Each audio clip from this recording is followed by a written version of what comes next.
Hello viewers, welcome to my Thailand trip. আজকের ভিডিওটি হতে যাচ্ছে থাইল্যান্ডে। আমরা প্রথমেই ফুকেট হয়ে চলে যাই ফিফি আইল্যান্ডে। ফিফি আইল্যান্ডটি হচ্ছে 7টি দ্বীপের সমন্বয় একটি দ্বীপ। এখানে মানুষ শিপে করে বা ট্রলারে করে 7টি দ্বীপ ঘুরে থাকে। আমাদের ছোটো বেবি থাকার কারণে আমরা শিপ থেকেই যতটুকু দেখার দেখে নিই, আমরা আর সাহস করে বোটে করে ঘুরিনি। তো এই হচ্ছে সেই দ্বীপগুলো, দেখতেই পাচ্ছ ট্রলারে করে মানুষ দেখছে। আর এই যে হচ্ছে সেই বিখ্যাত দুই কালারের পানি, যেটা রাতের বেলা ঝিলমিল করে এবং খুবই সুন্দর দেখায়। আর আমার ছেলে দেখো কি খুশি। আর দিনের বেলা আমরা যতটুকু পারি পৌঁছানোর পরে হালকা পাতলা হাঁটাহাঁটি করি, ঘুরি।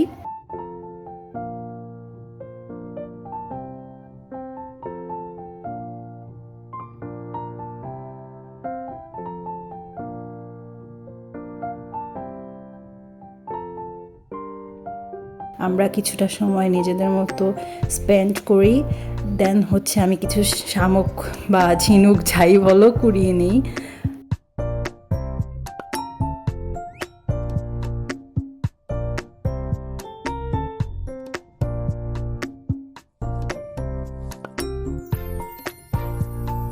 থাইল্যান্ডের একটি বিশেষ প্রতীক হচ্ছে হাতি। এই হাতিটি তোমরা জায়গায় জায়গায় দেখতে পাবে। তাদের বিশেষ একটি পশু হচ্ছে হাতি। থাইল্যান্ড হচ্ছে রাতের শহর, আর রাতে আমরা ঘুরবো না তা কখনো হয়। আর রাতের বেলা একটুখানি বিকালে রেস্ট নেওয়ার পরে নেমে পড়ি। আর এই তো দেখতেই পাচ্ছ হাঁটতে থাকি। আমার ছেলেও মাশাআল্লাহ দিলে হাঁটে আর এনজয় করে।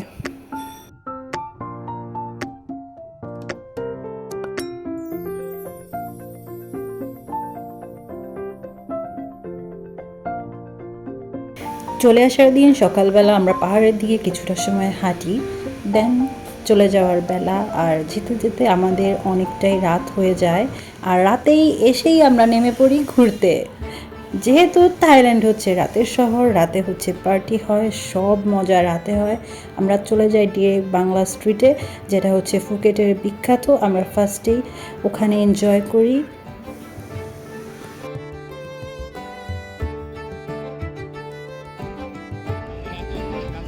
Bangla street totally full of enjoy and সকল গাড়ি চলাচল বন্ধ। আর এই জিনিসটা আমাকে অনেক আকর্ষণ করে। অনেকক্ষণ ঘোরাঘুরির পর আমরা টায়ার্ড হয়ে চলে যাই একটি লাইভ ফিশ খেতে।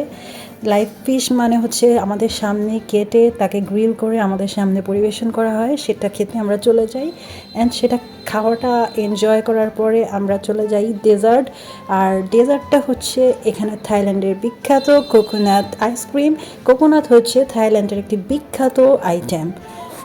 কোকোনাট আইসক্রিম এনজয় করতে করতে আমরা একটি ডান্স দেখি, যেটা খুবই ভালো লাগে আমার। And it's really nice, it's very very nice.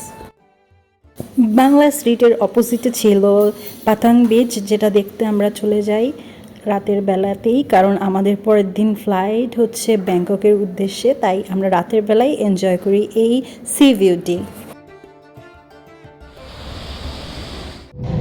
সকালবেলা ফুকেটকে বিদায় জানিয়ে চলে আসি ব্যাংককে। আর ব্যাংককে আমরা একটি সুপার মার্কেট এনজয় করি সন্ধ্যাবেলা, কারণ হচ্ছে রাতের বেলা আমার জন্য ওয়েট করছিল একটি সারপ্রাইজ, যেটি আমার হাজব্যান্ডের তরফ থেকে ছিল। আর এই সারপ্রাইজের ওয়েটিং করার জন্যে এই শপিং মলটি আমার ঘুরতে হয় অনেকক্ষণ, কারণ ওয়েটিংয়ের ব্যাপার ছিল।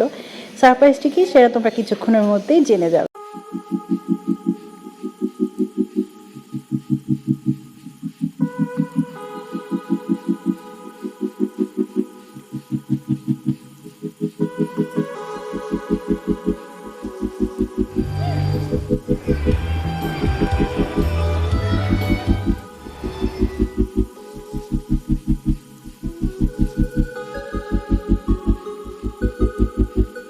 বিশাল বড় লাইন তো দেখলেই অপেক্ষার পালা আমার প্রায় শেষ। এই হচ্ছে সেই শিপ, মানে হচ্ছে আমাদের এই নদীর মাঝখানে শিপে করে স্পেশাল ডিনার ছিল আমার সারপ্রাইজ। আর এই হচ্ছে আমরা শিপের উদ্দেশ্যেই রওনা হচ্ছি। আর এই তো ওয়েলকাম ড্রিঙ্কস ছিল, আর আমাদের ডিনারের স্পেশাল গান আয়োজন।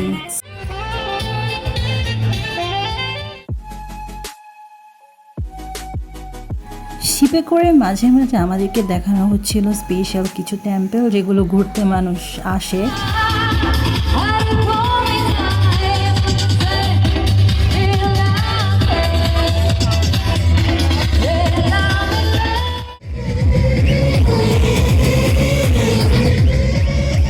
পরের দিন সকালে আমরা চলে যাই বাজার ঘুরতে। সেখানে ছিল ফল, ফুল, মাছ, সব কিছুই বাজারে যা যা থাকে।